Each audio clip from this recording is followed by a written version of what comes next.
Assalamualaikum warahmatullahi wabarakatuh.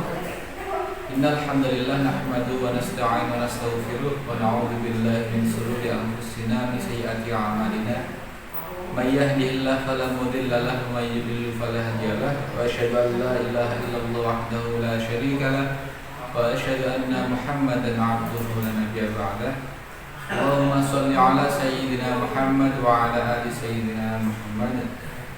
Yang saya hormati Kepala Madrasah Aliyah Negeri 2 Kota Kediri, Bapak Profesor Haji Mursalin MPDI, dan juga kepada Pembina Mahat Putra Ustadz Bogni Ilyas LC, dan juga kepada Ibu Hajah Nurlaini Sa'adah, Pembina Mahat Putri yang saya hormati, dan juga kepada seluruh pengasuh Mahat dan Mahat Kota Kediri, dan juga seluruh anak-anak yang hari ini menyaksikan pengajian rutin Wasoya yang saya banggakan. Alhamdulillahirrabbilalamin. Alhamdulillah. Barangkali tidak ada kata yang pantas untuk kita lantunkan. Alhamdulillah sebagai syukur kepada Allah Subhanahu Wa Taala, karena berkat rahmat taufik dari Allah kita bisa melaksanakan pengajian rutin pada malam hari ini dalam keadaan setelah salawat dan salam mudah-mudahan tetap tercurahkan kepada Nabi Muhammad SAW yang telah mengarahkan diri kita semua dari zaman kegelapan menuju zaman yang terang yang lebih Islam. Mudah-mudahan kita semua nanti senantiasa diakui sebagai umat beliau fi yaumil qiyamah. Amin. Mari kita bersalawat. Allahumma sholli ala sayyidina Muhammad. Baik, untuk hari ini kita akan melanjutkan haji kita. Namun sebelumnya mari kita seperti biasa kita tawasul, kita kirim Fatihah kepada pendahulu kita, kepada orang-orang alim, kepada wali-wali, kepada semuanya orang kasih Allah, ya, kepada para wali kita yang telah menolong kita juga, dan juga pastinya kepada pengharang. Itu lagi mabrur dan bersyukur kepada Allah Subhanahu wa taala.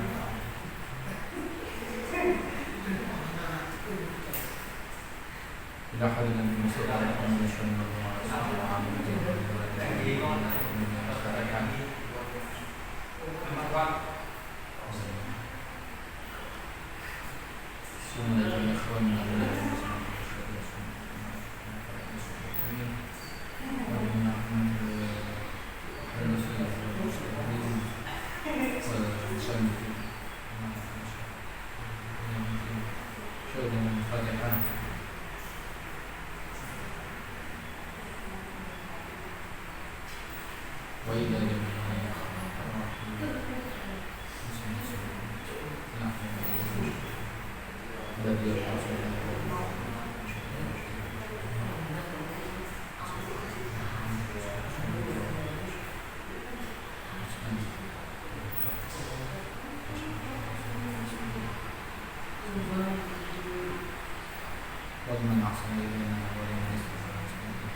Baik, kita lanjutkan. Bismillahirrahmanirrahim. Ya bunayya wa anak cilingsun, inna rabbaka, ya bunayya wa anak cilingsun, inna rabbaka teman setuhune pangeran sira iku syadidul batshi, dat kang banget oleh natrapi. Iku syadidul batshi, dat kang banget oleh natrapi. Natrapi itu ngancam. Syadidul iqabi, tur kang banget oleh nyiksa. Syadidul iqabi, tur kang banget oleh nyiksa. Fahzar mongko dia sira, sesungguhnya Tuhanmu, Tuhan kita, ya Allah Subhanahu Wa Taala, itu adalah syadidul batshi wa syadidul iqabi. Jadi yang memang Allah itu dalam beberapa ayat Al-Quran dijelaskan sebagai zat yang sangat pedih siksanya. Fahzar, maka takutlah kalian. Ya meskipun sifat Allah pun juga ada kebalikan daripada ini. Ada syadidul iqabi, kemudian juga ada ghafurur rahim. Tapi dijelasan di sini adalah inna rabbaka syadidul batshi syadidul iqabi fahzar. Ya bunaya, wa nasil ingsun wattaqi lan utiya sira wa dhabahu ing siksane ing bendune Allah wa sakhatahu lan bendune Allah.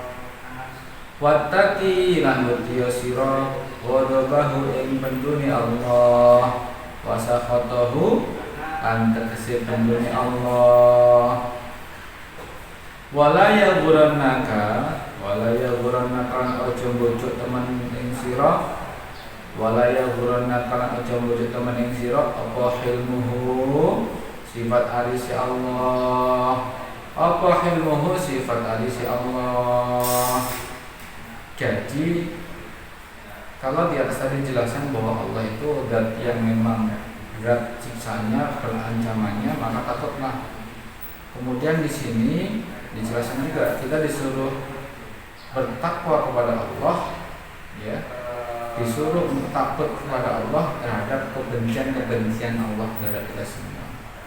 Dan kita tidak boleh terbujuk dengan sifat alis, ya, sifat lomannya Allah. Artinya memang dijelaskan tadi itu bahwa ketika di situ Allah ada syadidul iqab, di sisi lain pun juga ada ghafurur rahim. Artinya memang Allah Maha Pengasih, Maha Pengampun juga. Dan kita ketika mengetahui Allah sebagai Maha Pengampun, jangan menjadi sebab kita untuk berbuat dosa. Ini seperti itu. Jangan sampai kita itu karena terpesona dengan sifat Maha Ampunnya Allah, Maha Pengampunnya Allah, Maha Pengasihnya Allah, kemudian kita itu seenaknya Allah mengatakan dosa, Allah Maha Pengampun Allah. Nah akhirnya kita seenaknya berbuat dosa, tidak boleh seperti itu. Fa inna Allah mawatman sutana Allah iku yumli berantak ke sapa Allah lidzalimi mari wong kang ngani ngoyo iku yumli berantak ke sapa Allah berarti akan menangguhkan lidzalimi mari wong kang ngani ngoyo hatta idza akhadahu sehingga natrapi sapa Allah ing zalim idza akhadahu sehingga natrapi sapa Allah ing zalim lam yuflidhu mongko orang ngeculaki sapa Allah ing zalim. Ini hadis. Maka sesungguhnya Allah itu menangguhkan siksanya orang zalim. Tapi ketika nanti sudah didapatkan oleh Allah, sudah mendapat siksa Allah, maka Allah tidak akan melepaskan. Ya memang kita sering melihat bahwa banyak orang yang mohon maaf yang mungkin sering berbuat zalim tapi kemudian di dunia masih menikmati kegelimangan harta.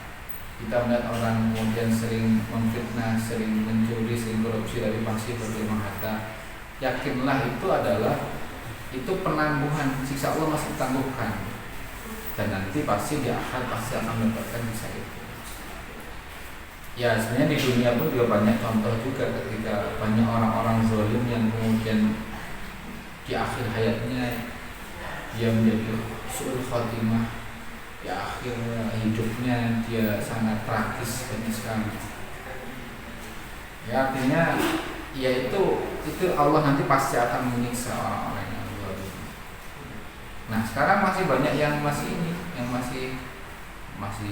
apa istilahnya masih bergelimang harta, masih berfoya-foya dan dia dalam kezaliman ya, masih ditangguhkan siksanya itu. Tapi nanti pasti dia tidak akan lepas dari siksa Allah. Ya pastilah. Makanya ketika ada yang beranggapan kalau akhirat itu nanti tidak ada, itu adalah orang yang bodoh. Artinya kemudian kalau akhirat tidak ada, betapa tidak adanya Allah. Banyak orang yang kemudian di dunia ini berfoya-foya tanpa mempertimbangkan syariat Islam, ya kemudian senang-senang dia meninggal, tentunya nggak adil kalau kemudian di akhirat kelak tidak ada siksa bagi dia.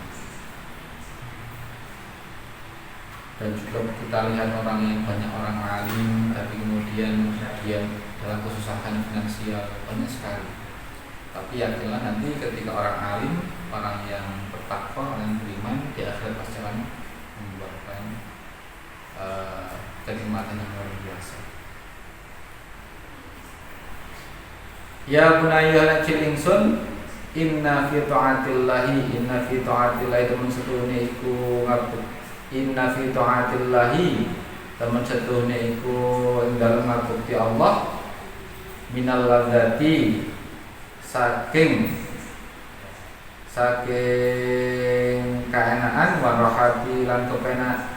Inna fi ta'atillahi temen setune ing dalem taat maring Allah minal ladzati saking kaenaan warahati lan kepenak ma perkara la ya'rifu kang ora den weruhi apa ma illa bitajribah angin den jajal sesungguhnya taat kepada Allah itu terdapat kenikmatan dan keenaan. Jadi ada kenikmatan dan keenaan dalam iman itu. Ma la yu'raf illa bitajribah, yang mana kenikmatan itu tidak bisa didapatkan kecuali dengan dilakukan. Jadi kalau Anas bin Malik menjelaskan bahwa Rasulullah bersabda ada tiga hal yang menjadikan orang itu bisa merasakan manisnya iman. Yang pertama itu adalah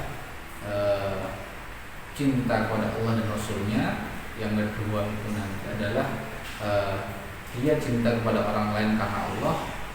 Kemudian yang ketiga adalah dia itu tidak akan kembali pada kekufuran sebagaimana dia tidak mau dilemparkan kepada neraka. Ada tiga hal itu. Jadi yang pertama cinta kepada Allah dan Rasulnya, yang kedua cinta kepada orang lain karena Allah, yang ketiga dia tidak akan melakukan kekufuran sebagaimana dia tidak mau dilemparkan pada api neraka. Yang pertama itu jelas, ketika itu cinta kepada Rasul dan Allah dan Rasulnya, kita akan melaksanakan seluruh perintah-perintahnya dan menjauhi larangan-larangannya. Kemudian yang kedua kita kepada orang lain karena Allah, ya kita tidak lantas kemudian dilupakan. Kita melupakan Allah karena cinta kepada istri, keluarga, anak dan seterusnya. Cinta kita kepada mereka melebihi daripada Allah. Ini yang kedua. Kemudian yang terakhir itu kita tidak akan melakukan suatu kekufuran. Kita tidak melakukan suatu hal-hal yang memang mengarahkan kita pada kekufuran. Dan tentunya juga banyak yang bilang juga begini. Jadi iman itu tidak bisa dirasakan dengan amal perbuatan. Dan amal itu tidak akan bisa kita nikmati kalau tidak ada pengorbanan. Artinya di sini apa? Ya harus kita iman itu bisa kita nikmati lewat perbuatan dari kita juga. Dan amal itu tidak bisa kita rasakan kecuali dengan pengorbanan. Entah pengorbanan waktu, entah pengorbanan harta, entah pengorbanan jiwa, raga dan seterusnya. Ya seperti kita itu ketika sholat tahajud malam, pasti di situ kita mengorbankan waktu kita untuk berzikir kepada Allah. Kita bersedekah, kita akan istilahnya mengorbankan apa yang kita sedekahkan kepada orang lain karena Allah. Nah ketika seperti itu orang baru bisa menikmati manisnya iman. Seperti ceritanya Abdurrahman bin Auf itu. Jadi dia itu kan juga terkenal dermawan, sahabat Rasul yang paling dermawan. Suatu ketika dia ingin jatuh miskin. Saya ingin miskin sajalah, juga kaya itu kan juga nanti banyak hisabnya. Sehingga kemudian dia itu membeli seluruh ingin jatuh miskin, membeli kurma busuk seluruh warga sekitarnya yang ada di Makkah dan Madinah, beli semua dan dihargai dengan harga kurma yang sehat. Jadi kurma busuk busuk, kemudian diabetes dengan kurma yang sehat, yang bagus. Ya karena kemudian dia itu berniat biar tidak dihisab oleh Allah nanti dengan lama di akhir kalau kayak akhirnya seperti itu. Terus kemudian di wilayah itu Madinah itu sudah ada kurma karena sudah dibeli semua yang busuk-busuk semua. Akhirnya kemudian ada utusan dari Syria, jadi dia itu kemudian ke Makkah, Madinah mencari kurma yang busuk, tapi tidak menemukan sama sekali karena niatnya sebagai obat. Karena waktu itu di Syria ada wabah, salah satunya adalah obatnya adalah kurma. Ketika sampai di situ di Madinah tidak ada kurma, akhirnya ternyata kurmanya di rumahnya Utsman semua, kurma busuknya. Dia datang Utsman dan bertanya apakah di sini ada kurma busuk. Akhirnya ya ada, dan kurma itu nanti akan dibeli sama usaha dari Syria itu 5 kali lipat dari harga yang kurma bagus. Akhirnya pas semua yang bukan dibeli semua dan dibawa untuk sebagian sebagai obat. Akhirnya Abdurrahman bin Auf itu nggak jadi miskin karena ya awalnya uangnya habis untuk beli kurma yang busuk itu, tapi kemudian mendapatkan 4 kali lipat dari harga kurma yang bagus, jadi malah berlipat. Nah ini yang kemudian seorang bisa menikmati manisnya iman karena dia sudah melakukan dan telah berkorban. Pun juga insya Allah kita semua kalau seumpama kita mengorbankan waktu kita untuk belajar, kemudian menyedekahkan, menginfakkan harta kita untuk orang lain yang kurang mampu, barangkali ada teman kita yang kesusahan, ada teman kita yang membutuhkan, insya Allah akan diganti sama Allah dengan yang lebih banyak lagi. Dan ketika orang sudah seperti itu, dan dialah yang nanti akan bisa merasakan sendiri, oh iya ternyata aku mungkin infak saat ini tapi malah itu jual lu gede min hasulaya kasih. Jadi memang manisnya iman itu tidak dirasakan illa bidan cerita, kecuali dengan kita mempraktekkan amal-amal. Mudah-mudahan kita semua nanti senantiasa dikuatkan oleh Allah Subhanahu wa taala sebagai hamba yang senantiasa istiqomah dalam menjalankan Allah dan senantiasa menjaga perintah Rasulullah, dan hingga akhirnya kita bisa menikmati indahnya, manisnya iman yang telah dengan Allah berikan semua. Amin Allahumma amin. Wallahu a'lam bishawab. Kali ini dari saya untuk materi malam hari ini, mari ngaji ini kita akhiri dengan wa'asri kali. Bismillahirrahmanirrahim. Wa'asri insyaallah fi khusnillah ila alladziina aamanu wa 'amilus shalihati wa tawassaw bil haqqi wa tawassaw bis sabr. Bismillahirrahmanirrahim. Wa'asri innal insana fi khusn illa alladziina aamanu wa 'amilus shalihati wa tawassaw bil haqqi wa tawassaw bis sabr. Bismillahirrahmanirrahim. Wal 'asri innal insana fi khusn illa alladziina aamanu wa 'amilus shalihati wa tawassaw bil haqqi wa tawassaw bis sabr. Mari kita akhiri dengan doa majelis. Subhanallah wa bihamdihi asyhadu an la ilaha illa anta astaghfiruka wa atubu ilaik. Akhiri wallahu muwaffiq ila aqwamit thoriq. Wassalamualaikum warahmatullahi wabarakatuh.